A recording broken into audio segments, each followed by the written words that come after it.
दोस्तों, आज हम बात करने वाले हैं railway group D, Bihar SSC, NTPC में जो साइंस के सवाल आते हैं।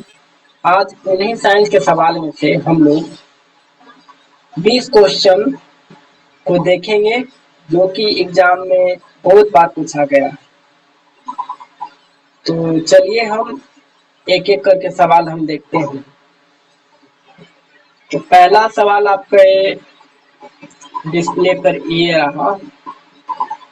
पूछ रहा क्वेश्चन में, वह क्रियात्मक समूह जिसमें ऑक्सीजन विषम परमाणु नहीं होता।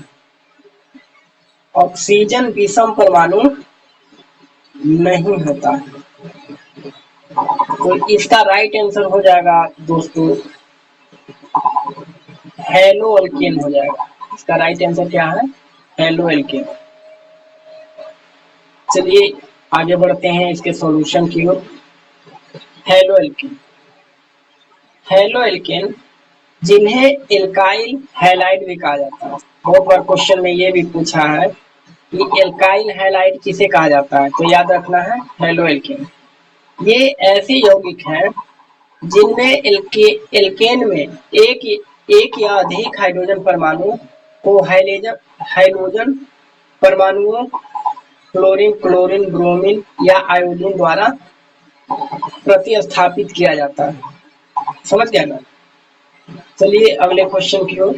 अगला क्वेश्चन ये रहा कि निम्नलिखित में से कौन सा विकल्प कल्चर फिशरी शब्द का सबसे अच्छा वर्णन करता है। यानी कि कल्चर फिशरी शब्द किसके लिए आता है, किस फील्ड के लिए आता है, इसमें क्या होता है, यही पूछ रहा। तो याद रखेंगे कल्चर फिशरी शब्द जो है ये मछलियों को खेती करना, इससे संबंधित होता है। कल्चर फिशरी नाम से ही पता चल रहा होगा कि किससे संबंधित है, मछलियों को खेती करना, इससे संबंधित है कल्चर फिशरी। फिशरी से याद रखेंगे।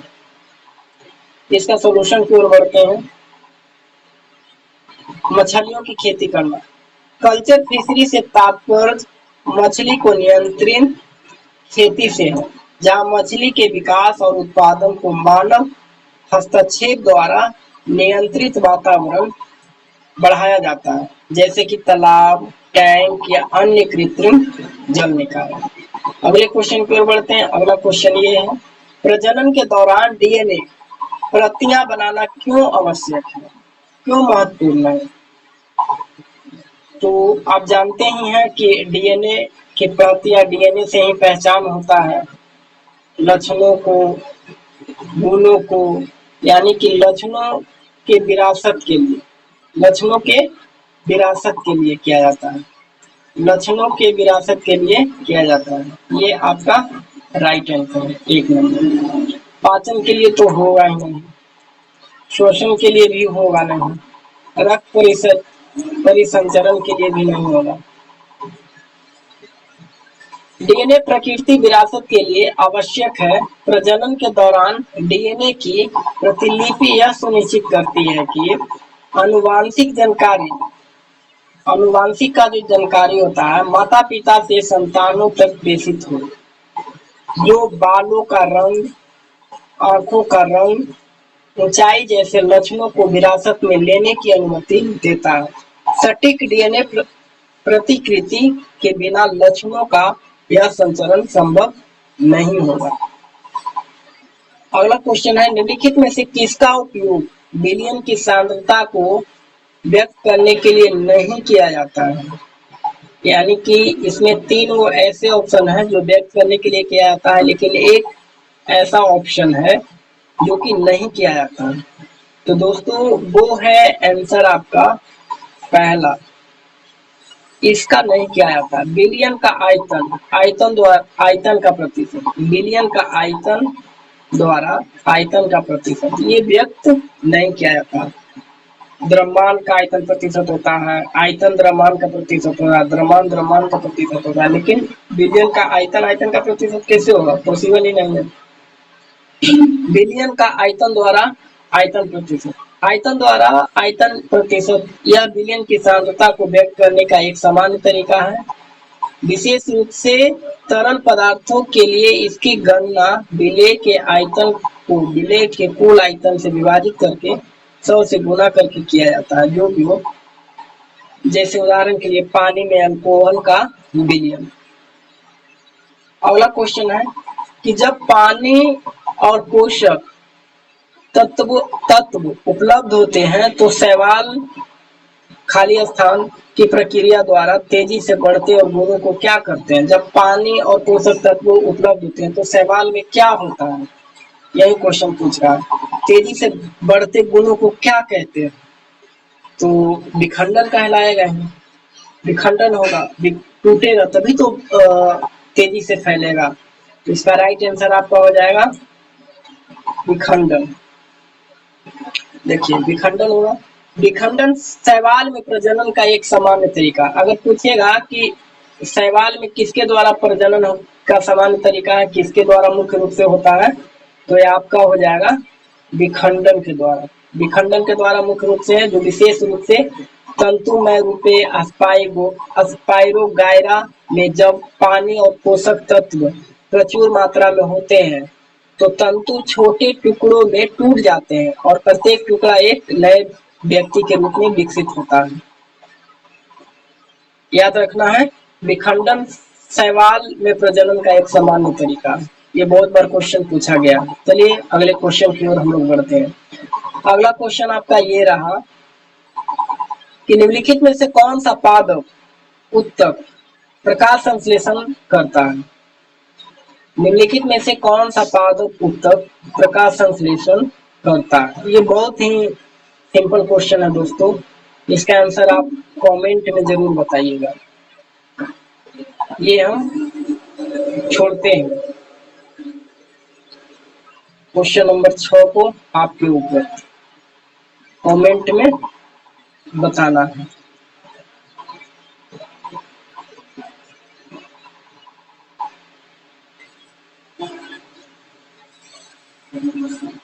निम्नलिखित में से कौन सा कथन सही है। क्वेश्चन नंबर 7, किया गया कार्य केवल धनात्मक हो सकता है।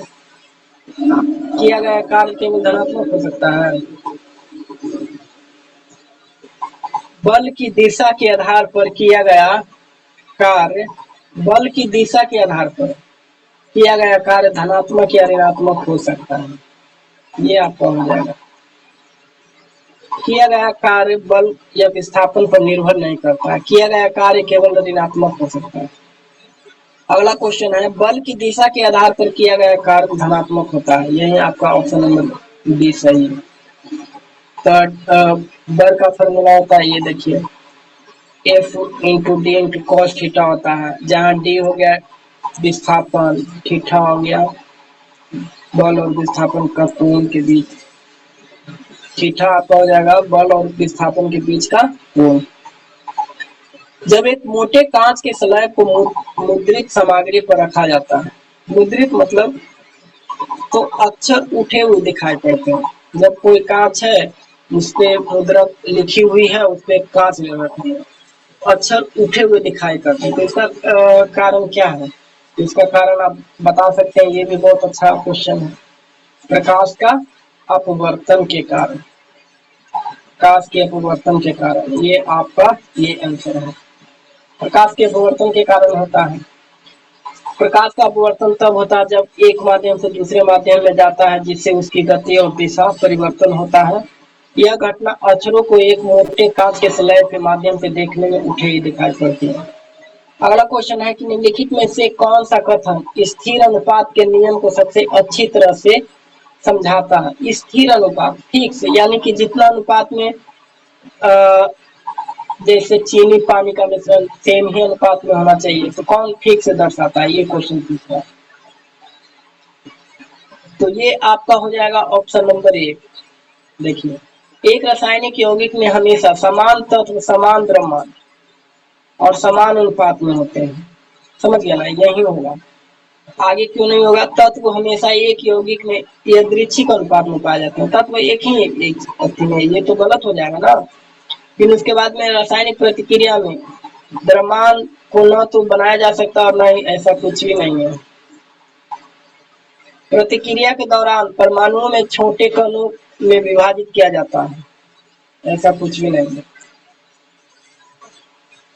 ऑप्शन नंबर आपका 1 सही है। हमेशा समान द्रव्यमान में समान अनुपात में होता है। यहाँ पर भी देख लीजिए, आप लिखा हुआ है कि निश्चित अनुपात के निकाय के रूप में भी जाना जाता है। दिए गए रासायनिक यौगिक में हमेशा इसके घटक तत्व द्रव्यमान द्वारा एक निश्चित अनुपात में होते हैं, चाहे स्रोत कुछ भी हो। इसे कैसे भी तैयार किया जाएगा। साबुन की सफाई क्रिया में मिसल की मुख्य भूमिका क्या है?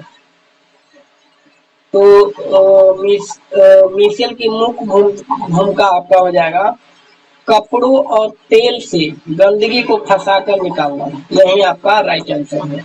मिसल का मुख्य कार्य क्या है? तो ऐसे याद रखिएगा, कपड़ों से तेल और गंदगी को फंसाकर निकालना। अगला क्वेश्चन है कि कपड़ों से तेल और गंदगी को फंसाकर निकालना, ये तो हम लोग जाने। मिसल साबुन के अणुओं के समूह है जो साबुन को पानी में घोलने पर बनते हैं। ये अणु दो भागों में बने होते हैं, एक हाइड्रोफिलिक पानी को आकर्षित करने वाला सिर और एक हाइड्रोफोबिक पानी को दूर रखने वाला पूंछ, यानी कि सिर और पूंछ इसमें होते हैं। समझ गया ना? उसी के अनुसार ये कपड़ों से तेल और गंदगी को फंसाकर निकालता है। अगला क्वेश्चन है, कोशिका विभाजन की किस विधि द्वारा द्विगुणित गुणसूत्रों को अगुणित यौगिकों में विभाजित किया जाता है? द्विगुणित सूत्रों को अगुणित युग्मकों में विभाजित किया जाता है। तो ये हो जाएगा आपका अर्धसूत्री विभाजन। अर्धसूत्री विभाजन ये आप जानते होंगे। देखिए, अर्धसूत्री विभाजन, अर्धसूत्री विभाजन एक प्रकार का कोशिका का विभाजन है जो गुणसूत्र संख्या को आधा कर देता है। जो गुणसूत्र संख्या को क्या कर देता है? आधा कर देता है, आधा कर देता है। द्विगुणित जनक कोशिका से 4 अगुणित युग्मक उत्पन्न होता है। यह यौन प्रजनन के लिए आवश्यक है क्योंकि यह पीढ़ियों में गुणसूत्र संख्या के रख रखाव को सुनिश्चित करता है। अगला क्वेश्चन है आपका कि एक आवृत्ति तरंग की आवृत्ति हर्ट्ज फ्रीक्वेंसी 50 हर्ट्ज है। इसे एक तरंग पूरा करने में कितना समय लगेगा? यानी कि टाइम ट्रेवल पूछ रहा है। तो टाइम ट्रेवल बराबर सूत्र होता है एक सेकेंड, टी बराबर आपका फार्मूला जो होता है 1 फ्रीक्वेंसी, ये होता है। तो इसी पे बैठा दीजिए, यानी कि 1 और इसको 50 से भागा दीजिएगा, ये तो ये आ जाएगा, ये आपका आ जाएगा सेकेंड। तो यहाँ पे ध्यान दीजिएगा, सेकेंड में है। तो ये आपका ये आंसर होगा 0.02 सेकेंड। फिर अगला क्वेश्चन है, इसी का देख लेते हैं। एक तरंग की आवृत्ति 1 सेकेंड में तरंग द्वारा पूरे किए गए दोलनों या चक्रों की संख्या है उससे प्रभावित किया जाता है, हर्ट्ज में मापा जाता है। एक तरंग का आवर्तकाल t एक दोलक को पूरा करता है।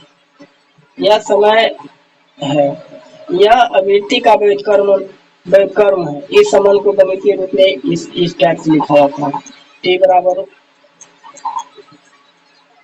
1/f।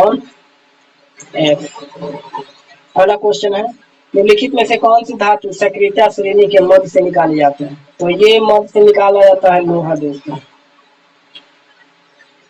लोहा धातु की श्रेणी में सक्रियता श्रेणी के मध्य में स्थित है। सक्रियता श्रेणी में धातुओं को पानी, एसिड और अन्य पदार्थों के साथ उनकी प्रतिक्रियाशीलता के आधार पर क्रमबद्ध करती है। लोहा न तो सोडियम और न पोटेशियम की तरह अत्यधिक प्रतिक्रिया है और न ही सोने की तरह अप्रतिक्रियाशील है, यह मध्यम है, ध्यान रखना। निम्नलिखित में से कौन सी जीवन प्रक्रिया प्रजातियों में भिन्नता लाने के लिए महत्वपूर्ण है? निम्नलिखित में से कौन सी जीवन प्रक्रिया प्रजातियों में भिन्नता, यानी कि अगर जीवन की प्रक्रिया चलाना है, प्रजातियों को भिन्नता लाना है, तो हमको क्या करना पड़ेगा? तो प्रजनन करना पड़ेगा, लैंगिक प्रजनन। तो आपका ये आंसर हो जाएगा। जैसे देखिए, लैंगिक प्रजनन एक जैविक प्रक्रिया है जहाँ दो माता पिता से आनुवंशिक सामाजिक भिन्नता वाले उत्पन्न होते हैं। अस्थमा का मुख्य रूप से श्वसन प्रणाली के किस भाग को प्रभावित करता है? तो ये बहुत बार क्वेश्चन पूछा गया दोस्तों, ये आपका ये हो जाएगा, ब्रोंची और ब्रोंक्यूल्स। ब्रोंची और ब्रोंक्यूल्स हो जाएगा। ब्रोंची और ब्रोंक्यूल्स से अस्थमा का एक पुराना श्वसन स्थित है जो मुख्य रूप से ब्रोंची और ब्रोंक्यूल्स को प्रभावित करती है, जो निचले श्वसन तंत्र को हिस्सा है। अस्थमा के वायुमार्ग में सूजन, सूरज और संकुचन हो जाता है, जिससे सांस लेने में कठिनाई होती है। यह अक्सर एलर्जी, जलन या अन्य परिवर्तनीय कारकों के कारण होता है। अंडे का उत्पादन करने के लिए किन कुक्कुट पक्षियों को पाला जाता है? तो ये हो जाएगा लेयर, लेयर्स को पाला जाता है। ये आपका लेयर्स हो जाएगा। यानी कि अंडे का उत्पादन के लिए किस कुक्कुट पक्षियों को पाला जाता है? तो लेयर्स। लेयर्स कुक्कुट पक्षियों को एक श्रेणी है जिन्हें विशेष रूप से अंडे का उत्पादन के उद्देश्य से पाला जाता है। आगे आप देख लीजिए। जब एक जस्ता की छड़ को जलीय कॉपर सल्फेट के घोल में रखा जाता है तो क्या हो जाता है? जब एक जस्ता की छड़ को जलीय कॉपर सल्फेट के घोल में रखा जाता है तो क्या हो जाता है? कॉपर सल्फेट नीला, ये कॉपर सल्फेट के घोल में नीला रंग फीका पड़ जाता है, ये याद रखना है, यही हो जाएगा। देखिए, कॉपर सल्फेट का घोल नीला रंग फीका पड़ जाता है। जब जस्ता की छड़ को जलीय कॉपर सल्फेट के घोल में रखा जाता है तो जस्ता और तांबे की अभिक्रियाशीलता में अंतर के कारण रासायनिक अभिक्रिया होती है। जस्ता तांबा की तुलना में अधिक अभिक्रियाशील है और कॉपर सल्फेट के घोल में तांबे को विस्थापित करता है, जिससे सल्फेट ZnO4 इस प्रक्रिया को विस्थापन के रूप में जाना जाता है। अगला क्वेश्चन है कि फूले में एक धातु की प्लेट को नेपथलीन की गेंद जलाने पर क्या होता है? ये बहुत बार क्वेश्चन पूछा हुआ है। तो इसका आंसर आपका हो जाएगा बी नंबर। ये धातु की प्लेट पर काले काले के जवाब के साथ पीली लौ के साथ जलती है, ये आपका हो जाएगा। ये देखिए, धातु की प्लेट पर काले काले जमाव के साथ पीली लौ के साथ जलती है। नेपथलीन एक हाइड्रोकार्बन यौगिक है जिसे जुड़े हुए सुगंधित वलय होते हैं। जब यह जलता है तो यह खुले हवा में अपर्याप्त ऑक्सीजन की आपूर्ति को अधूरा करता है। विभवांतर 19 नंबर क्वेश्चन देखिए। विभवांतर को वोल्ट से मापा जाता है। जो कथन है पूछेगा कि इनमें से कौन सा कथन सत्य है? विभवांतर को वोल्ट से मापा जाता है, ये हमारा सही है। फिर 1 वोल्ट 1 न्यूटन प्रति कूलम के बराबर होता है, नहीं, ये गलत है। तो आपका ऑप्शन नंबर 4 हो जाएगा, डी। विभवांतर एक विद्युत क्षेत्र में इकाई आवेश को बिंदु दूसरे तक बिंदु तक के लिए किया गया कार्य की मात्रा को संदर्भित करता है। विभवांतर के लिए माप की इकाई वोल्ट, जिसका नाम इतालवी वैज्ञानिक एंड्रू सेंटावोल्टा के नाम पर रखा गया था, वोल्ट। फिर आगे देखिए, एक कुंडली का प्रतिरोध 44 ओम है और 220 वोल्ट से जुड़ा जाता है, तो कुंडली का कितना शक्ति का उपभोग किया जाता है? तो उपभोग करने के लिए आपका हो जाएगा, जैसे देखिएगा, अगर ये भी दिमाग लगाना है तो ये भी 11 का मल्टीपल है, ये भी 11 का मल्टीपल है, ये भी 11 का मल्टीपल है और ये भी 11 का मल्टीपल है। तो आपका हो जाएगा 11 का मल्टीपल है, यानी कि 110 तो होगा ही 44 से, यानी कि 11 से ये होगा 11 से, यानी कि इसका फॉर्मूला होता है V²/R। इसी पे बैठाइए ना, बन जाएगा। यही तक रहने देते हैं, कल फिर हम उपस्थित होंगे एक नए वीडियो के साथ। आप जुड़े रहें मेरे साथ और चैनल को सब्सक्राइब करें, लाइक करें और अपने दोस्तों के साथ शेयर करें। मिलते हैं नेक्स्ट वीडियो में। हमारे वीडियो देखने के लिए बहुत बहुत धन्यवाद। Thank you.